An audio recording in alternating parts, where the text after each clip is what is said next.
Hello साथियों, आप लोग का बहुत बहुत स्वागत है हमारे यूट्यूब चैनल शिक्षा लो 2.0 पर। तो साथियों, आज हम देखने वाले हैं 12 नवंबर 2023 के करंट अफेयर्स के कुछ महत्वपूर्ण 15 एमसीक्यूज लेकर आया हूं, जो कि आपको आगामी परीक्षा में बहुत ही सफलता महत्वपूर्ण योगदान निभाने वाले हैं। तो साथियों, वीडियो अगर आपको अच्छी लगे तो एक लाइक कर देना, चैनल पर नए आओ तो सब्सक्राइब कर लेना, बेल आइकन को ऑल पर प्रेस कर लेना। चलिए साथियों, फटाफट क्वेश्चन को बढ़ते हैं। इससे पहले मैं आपसे बोलना चाहूँगा कि हमारे क्वेश्चन को अपनी फेयर कॉपी में नोट जरूर कर लीजिए सेटलमेंट तरीके से, ताकि आप जब एग्जाम देने जाओगे तो आपको रिवीजन करने की बहुत ही आवश्यकता होगी। तो चलिए फटाफट क्वेश्चन को बढ़ते हैं साथियों। तो हमारा पहला प्रश्न होने वाला है, हाल ही में राष्ट्रीय शिक्षा दिवस कब मनाया है? तो साथियों, अभी हाल ही में हमने 11 नवंबर को राष्ट्रीय शिक्षा दिवस मनाया है। ऑप्शन नंबर हमारा तीसरा वाला करेक्ट आंसर हो जाएगा साथियों। चलिए अब इसकी डिटेल में बात कर लेते हैं, इसकी स्थापना कब हुई थी और इस दिवस को क्यों मनाते हैं। तो साथियों, भारत के पहले शिक्षा मंत्री मौलाना अबुल कलाम आज़ाद की जयंती के उपलक्ष्य में हर साल 11 नवंबर को राष्ट्रीय शिक्षा दिवस मनाया जाता है। यह दिन देश में शिक्षा और संस्थान निर्माण के क्षेत्र में मौलाना आज़ाद के उल्लेखनीय योगदान का सम्मान करने के लिए मनाया जाता है। इसकी स्थापना 11 नवंबर 2008 में की गई थी। ठीक है साथियों, उम्मीद करता हूँ आप सब समझ चुके होंगे। तो चलिए फटाफट दूसरे क्वेश्चन को बढ़ते हैं। तो हमारा दूसरा प्रश्न होने वाला है साथियों, हाल ही में किस विश्वविद्यालय ने उपभोक्ता अधिकार जागरूकता अभियान आयोजित किया है? तो साथियों, इसका जो करेक्ट आंसर हो जाएगा, बरहामपुर में अभी हाल ही में उपभोक्ता अधिकार जागरूकता अभियान आयोजित किया गया है। तो ये आपको याद रखना है। ऑप्शन नंबर हमारा तीसरा वाला इस करेक्ट आंसर हो जाएगा साथियों, ऑप्शन नंबर तीसरा। ठीक है, चलिए अब इसके भी हम विस्तार में बात कर लेते हैं। तो बरहामपुर विश्वविद्यालय के स्नातकोत्तर विधि विभाग ने न्याय विभाग के न्याय बंधु के तहत गठित प्रो बोलोकनव के साथ मिलकर 7 नवंबर 2023 को ओडिशा के कारापल्ली बाजार में उपभोक्ता अधिकार जागरूकता अभियान का आयोजित किया है। ठीक है साथियों, कहाँ किया है? कारापल्ली बाजार में। ठीक है साथियों, ये आपको याद रखना है। चलिए साथियों, बढ़ते हैं तीसरे प्रश्न की ओर। तो ये रहा हमारा तीसरा प्रश्न, हाल ही में कौन सा देश यूरोपीय सशस्त्र बलों की संधि से बाहर हुआ है? तो अभी हाल ही में हमारा रूस यूरोपीय सशस्त्र बलों की संधि से बाहर हुआ है। ऑप्शन नंबर दूसरा वाला हमारा इस करेक्ट आंसर हो जाएगा साथियों, ये आपको याद रखना है। ठीक है साथियों, चलिए इसके भी हम डिटेल में अब बात कर लेते हैं विस्तार में।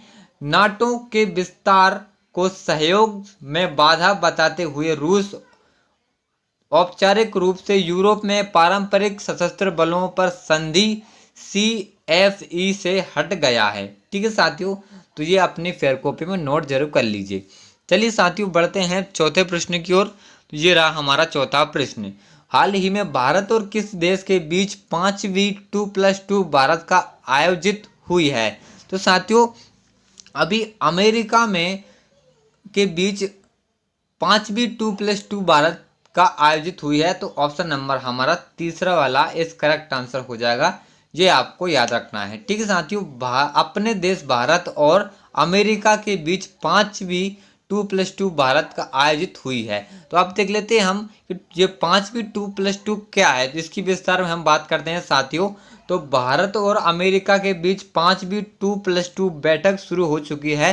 अमेरिका के विदेश मंत्री एंटनी ब्लिंकन और अमेरिका के रक्षा मंत्री लॉयड ऑस्टिन विदेश एवं रक्षा मंत्री ये वार्ता में हिस्सा लेने के लिए अभी दिल्ली में हैं। ठीक है साथियों, तो ये आपको ध्यान में रखना है। चलिए साथियों, बढ़ते हैं पांचवें प्रश्न की ओर।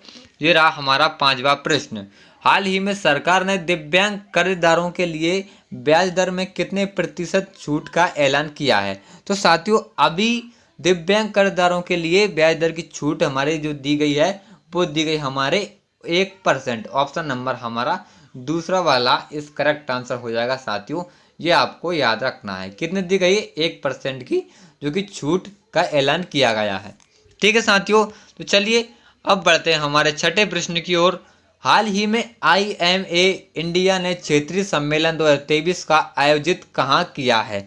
तो साथियों, अभी हाल ही में मुंबई में IMA इंडिया ने क्षेत्रीय सम्मेलन का जो 2023 का जो कि आयोजित किया है। ऑप्शन नंबर हमारा दूसरा वाला इस करेक्ट आंसर हो जाएगा साथियों, ये आपको याद रखना है। ठीक है, अब बात आती है IMA क्या है, इसकी फुल फॉर्म क्या है। तो साथियों IM की हमारी फुल फॉर्म है इंडियन मिलिट्री एकेडमी।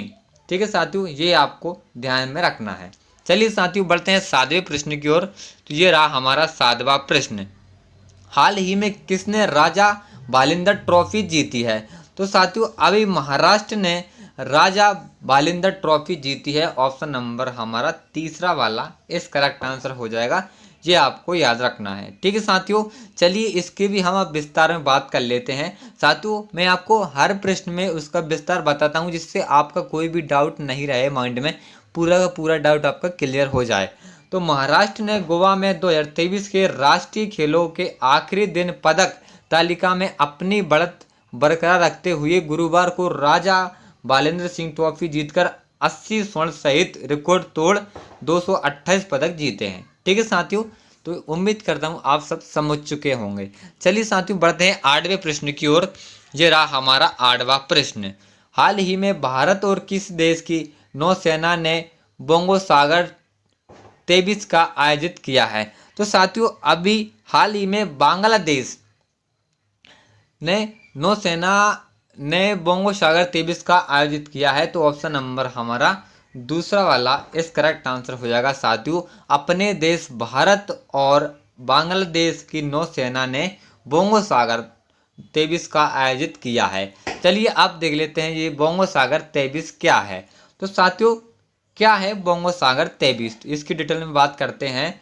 तो भारतीय नौसेना और बांग्लादेश नौसेना का द्विपक्षीय नौसैनिक अभ्यास है, जिसका उद्देश्य समुद्री अभ्यास और संचालन के एक व्यापक स्पेक्ट्रम के माध्यम से जंगी कार्रवाई का अंतर और संयुक्त परिचालन कौशल विकसित करना है।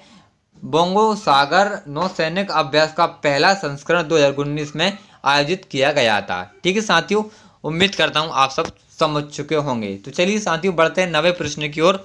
तो ये रहा हमारा 9वां प्रश्न, हाल ही में किस राज्य ने 17 से अधिक प्रतिक्रिया के लिए एकीकृत विकास सॉफ्टवेयर जो कि शुरू किया है। तो साथियों अभी हमारे उत्तर प्रदेश ने जो कि सॉफ्टवेयर शुरू किया है। ऑप्शन नंबर हमारा तीसरा वाला इस करेक्ट आंसर हो जाएगा, ये आपको याद रखना है। चलिए साथियों बढ़ते हैं नेक्स्ट प्रश्न की ओर। तो ये रहा हमारा 10वां प्रश्न, हाल ही में किस देश के लग्जरी ब्रांड ब्रियोनी ने भारतीय बाजार में प्रवेश किया है।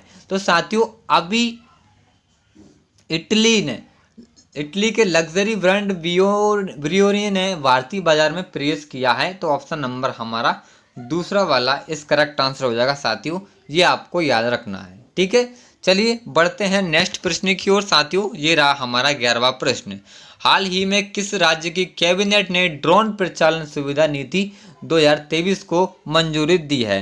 तो साथियों अभी उत्तर प्रदेश राज्य की कैबिनेट ने ड्रोन परिचालन सुविधा नीति 2023 को मंजूरी दी है। ऑप्शन नंबर हमारा तीसरा वाला इस करेक्ट आंसर हो जाएगा साथियों, उत्तर प्रदेश। ठीक है, चलिए बढ़ते हैं 12वें प्रश्न की ओर।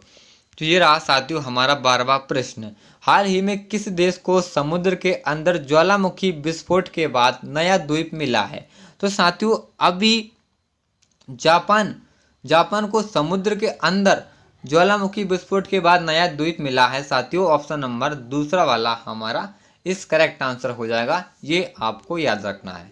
ठीक है साथियों, चलिए इसका हम विवरण देख लेते हैं, विस्तार में इसकी बात करते हैं। तो विस्फोट के बाद जापान के इवो जिमा द्वीप के तट पर चट्टान के विशाल टुकड़े देखे गए हैं। इस पर जापानी शोधकर्ता ने बताया कि पिछले महीने पानी के नीचे हुए ज्वालामुखी विस्फोटों के बाद टोक्यो से करीब 1200 किलोमीटर दक्षिण में इवोटो द्वीप के पास एक छोटा सा नया द्वीप उभरा है। ठीक है साथियों, कितने किलोमीटर, 1200 किलोमीटर, तो ये आपको याद रखना है। चलिए साथियों बढ़ते हैं हमारे अब 13वें प्रश्न की ओर। ये रहा हमारा 13वां प्रश्न, हाल ही में UBS ने चालू वित्त वर्ष में भारत की वृद्धि दर कितने प्रतिशत रहने का अनुमान लगाया है। तो साथियों अभी 6.3% जो कि वृद्धि दर रहने का अनुमान लगाया है। ऑप्शन नंबर हमारा तीसरा वाला इस करेक्ट आंसर हो जाएगा साथियों, ये आपको याद रखना है। चलिए इसकी भी हम विस्तार में बात करते हैं।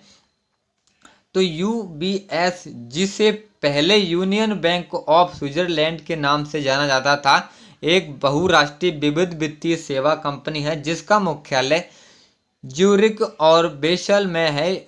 यूबीएस खुदरा और वाणिज्यिक बैंकिंग, निवेश बैंकिंग, निवेश प्रबंधन और धन प्रबंधन सहित लगभग सभी प्रमुख वित्तीय गतिविधियों में शामिल है। ठीक है साथियों, तो चलिए अब बढ़ते हैं हमारे 14वें प्रश्न की ओर। ये रहा हमारा 14वां प्रश्न। हाल ही में किस देश के क्रिकेटर सुनील नरेन ने अंतर्राष्ट्रीय क्रिकेट से संन्यास लिया है? तो साथियों, अभी वेस्ट इंडीज के क्रिकेटर सुनील नरेन ने अंतर्राष्ट्रीय क्रिकेट से संन्यास लिया है। ऑप्शन नंबर हमारा तीसरा वाला इस करेक्ट आंसर हो जाएगा साथियों, ये आपको याद रखना है। वेस्ट इंडीज के क्रिकेटर सुनील नरेन ने अंतर्राष्ट्रीय क्रिकेट से संन्यास लिया है, ये आपको याद रखना है, एग्जाम में आ सकता है। ठीक है साथियों, चलिए बढ़ते हैं नेक्स्ट प्रश्न की ओर। ये रहा हमारा 15वां प्रश्न। हाल ही में कौन सा देश दिवाली उत्सव को यूनिटी इन डाइवर्सिटी विषय के साथ रोशन करेगा? तो साथियों, अभी यूएई दिवाली उत्सव को यूनिटी इन डाइवर्सिटी विषय के साथ रोशन करेगा। ऑप्शन नंबर हमारा तीसरा वाला इस करेक्ट आंसर हो जाएगा साथियों, ये आपको याद रखना है। चलिए अब देख लेते हैं हम। तो साथियों, हमारा जो कि साथियों कुछ जो कि टाइपिंग में कुछ एरर हुआ है, इसको हम इग्नोर करते हैं साथियों। ये क्या लिख रहा है, जॉइंट वर्किंग ग्रुप, तो साथियों इसको हम कट कर देते हैं। ठीक है साथियों, तो आज हमारी 12 नवंबर 2023 के करंट अफेयर्स के कुछ 15 एमसीक्यू निकल कर लाए थे हम महत्वपूर्ण, जो कि हमारे एग्जाम के पॉइंट से महत्वपूर्ण हैं, जो कि आपके एग्जाम में बन सकते हैं। ठीक है साथियों, तो आपको हमारी वीडियो कैसी लगी? अच्छी लगी हो तो एक लाइक कर देना। चैनल पर नए आए हो, हमसे जुड़ना चाहते हो तो सब्सक्राइब कर लेना, और अपने डाउट क्लियर करने के लिए कमेंट बॉक्स में कमेंट जरूर करें। ठीक है, ये महत्वपूर्ण बात है। ठीक है साथियों, चलिए कल मिलते करंट अफेयर वीडियो के साथ, तब तक के टेक केयर, बाय बाय, जय हिंद, वंदे मातरम।